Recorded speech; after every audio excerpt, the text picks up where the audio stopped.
late enough. My name is Don Edwards, Chair of the Romeo Planning Commission. Today is March 9, 7:30 p.m. and call the meeting to order, the regular March meeting for the Romeo Planning Commission. And the first order of business, I think, is roll call. Okay.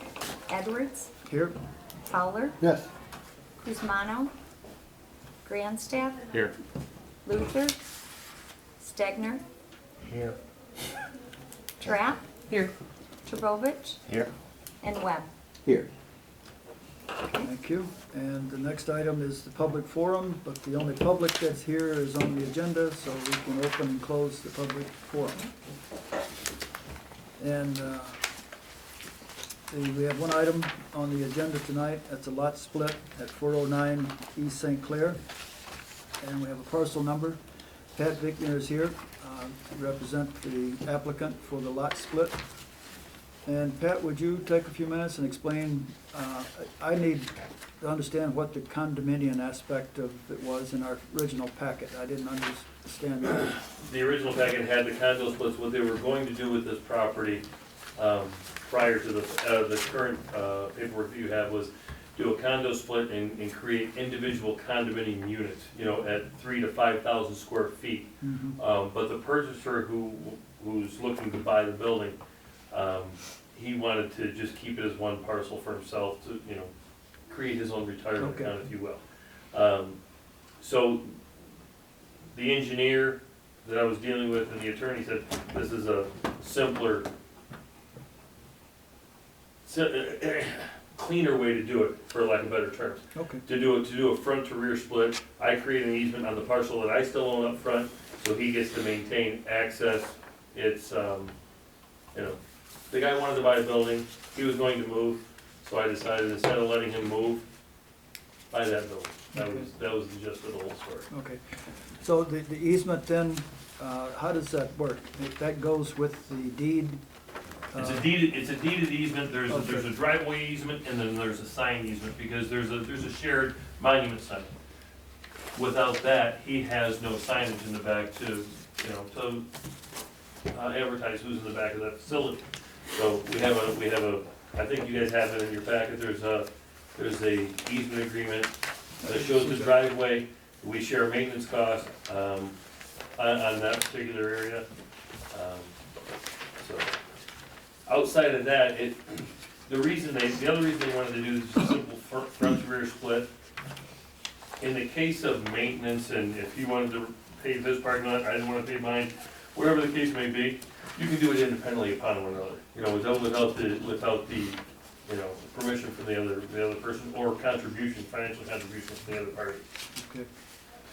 Well, one thing that is different about this request for this split, compared to other splits we've looked at, is typically we're splitting empty property. Right. Here, we've got built property. Mm-hmm. And the Planning Commission's obligation, as I understand it, when we're splitting property, is to make sure that after the split, everything still conforms to the village ordinance. In order to do that, I think we have to see some plans that show the building. I do see we have that now. Yeah. A plan with the building on it, but we don't have proof that all of the zoning requirements are being met as far as setbacks. Setbacks would be the main thing, and then the other item would be the square footage of the built building relative to the square footage of the lot. Okay. Do you know, has anyone investigated those Not to my knowledge. values? Okay. Is that something you want me to do or your engineer to do? No, that was something you should do as part of the application. Okay. Because the buildings already exist, it Sure. would be, another way to look at it would be if you came in and said, I want to split this empty property. We would say, look at it and say, fine, I don't see anything wrong with that. Then you come in as the builder, and we would say, well, you can build there, but it just has to conform Absolutely. to the zoning ordinance. Absolutely. If there are any shortcomings after we do that, that potentially could be handled by the CBA. We still get to the same end. But I think beforehand, before we can really make a decision, we need to address it within the industrial building zoning ordinance. Mm-hmm. It gives you all of those values for square footage relative to land. How does that work if it was built 20 years ago? Has the criteria changed, and what if the criteria has changed? do I have to adhere to the new criteria and make a bigger lot out of it, which is impossible?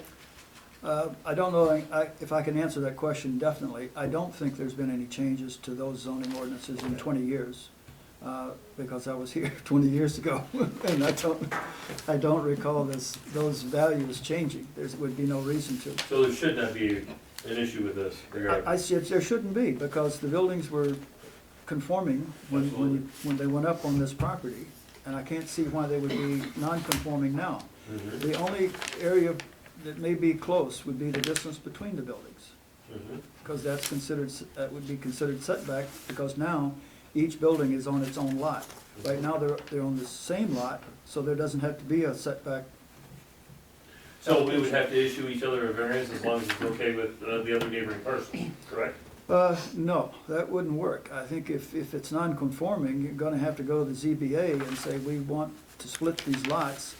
They non-conform because at this point, the two buildings are close enough together that they don't meet the setback requirements. So you know they don't meet it? No, I don't. Okay, I do not know. okay. I'm just saying that could be a resolution if that's an issue. Okay. I have not had time to sit down and calculate all those values. Okay. Well, we didn't have them until tonight, so I don't know where else to go with it, because the planning commission technically cannot approve a split unless we know absolutely that after the split, everything still conforms to the ordinance. Mhm.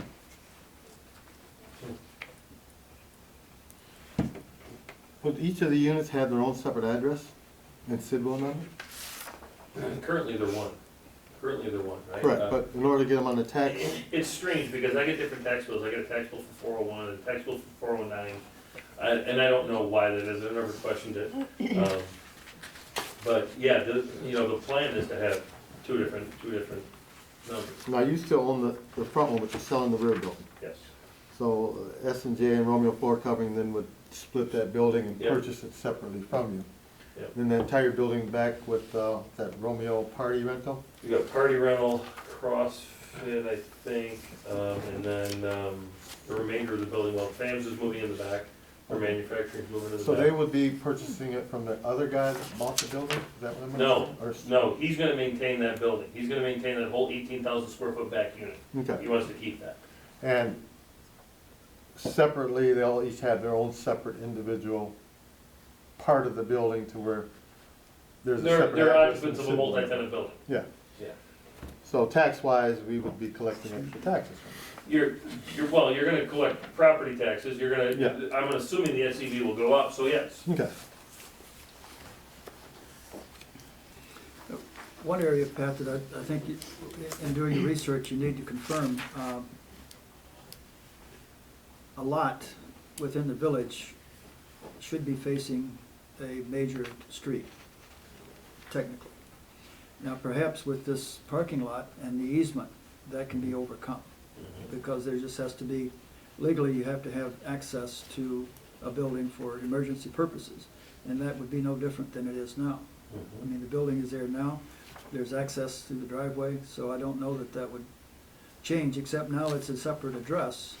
So what I'm hearing is it would be easier for me to go back to my original plan of creating individual condos, leave it all one site. Then there's no setback issues, it's just a condo sitting on a piece of property. Setbacks are not an issue because it's one parcel. Well, my job is not to advise. That's a question more than a statement, that's a question. I know. But, I mean, you guys have dealt with this much more than that. Except for the condominium aspect. I don't recall us really having to deal with anyone converting to a condominium Mhm. style. But looking at that, I think your statement is correct. Nothing has changed. The Because it boundaries sounds to me, stay the same what I'm gathering, I've gotta spend $1,000 on the ZBA in a month.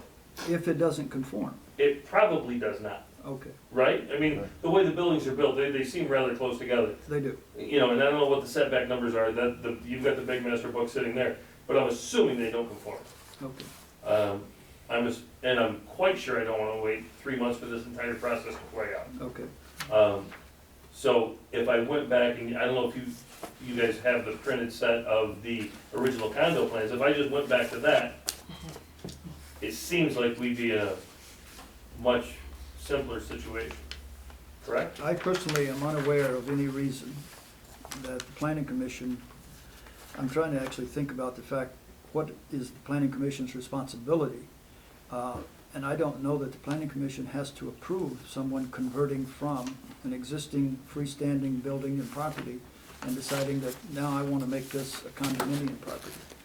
I'm not sure how I've not been involved in that specific.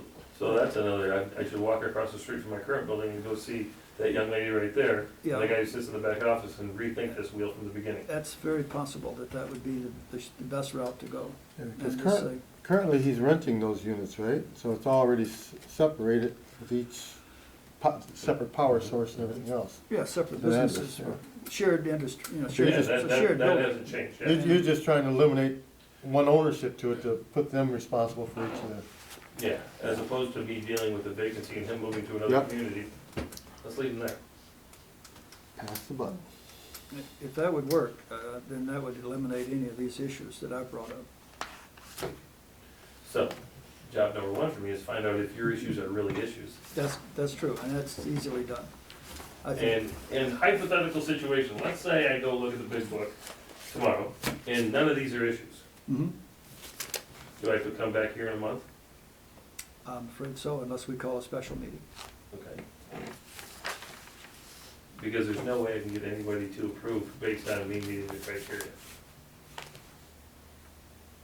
Not tonight, Okay. no. Just can't work it that way. All right. You can't, it doesn't hurt to ask. You gotta- Absolutely, I wish we could. I like to see things happen and help people any way we can. Yeah, But, I like the idea. But on the other hand, we go by the rules, and everyone has to. But other than that, I mean, as long as we have access and I meet the criteria, it shouldn't be an issue. No, it shouldn't, that's right. Okay. There's nothing inherently wrong that I can see with splitting that property, as long as we meet all the rules that are in here for industrial sites. Has the engineer reviewed this yet? I'm not aware of any engineering review, no. I'm not aware of any engineering review either. Typically, when we approve, Michael said he was sending it up to the engineer. for okay, you guys. well, that's good. Sometimes when we approve things such as this, it would be subject to engineering approval. If it were empty property, that wouldn't be the case, but because the buildings exist, again, I'm not sure where an engineer would be involved. The buildings are there. You're not building anything. He already has the splits. It's just a matter of conforming to the ordinance as it's written. So, with that said, I don't know that we could take any more action on this single item, which is the only item we have. So the good news is you guys are gonna get out of here shortly. Yes, that's The bad true. news is I get nothing. That's true. You get knowledge. You get- The other good news is, as chairman of the planning commission, I am not opposed if I can call around and get enough people that are willing to do it. I have no opposition to calling a special meeting in order to help people get the I work done. appreciate it. Well, I will see you tomorrow morning, I'm assuming. And I will be we'll there. go from there. Thank you all. Thank you, Pat. Thanks. Have a great day. Thanks. Thanks. We'll look for that camera right now. Having said that, is there anything else that we should be discussing tonight? We need to approve the meeting minutes done from last time. I'm sorry. That's okay, you just, I make a motion to approve the minutes from, okay? Okay, there we go. We have a motion Second motion. and a second. All in favor, please say aye. Aye. Any opposed? Motion carries, and that gets us down to the adjournment. make a motion that we adjourn? All in favor, please say aye. Rings. We are adjourned.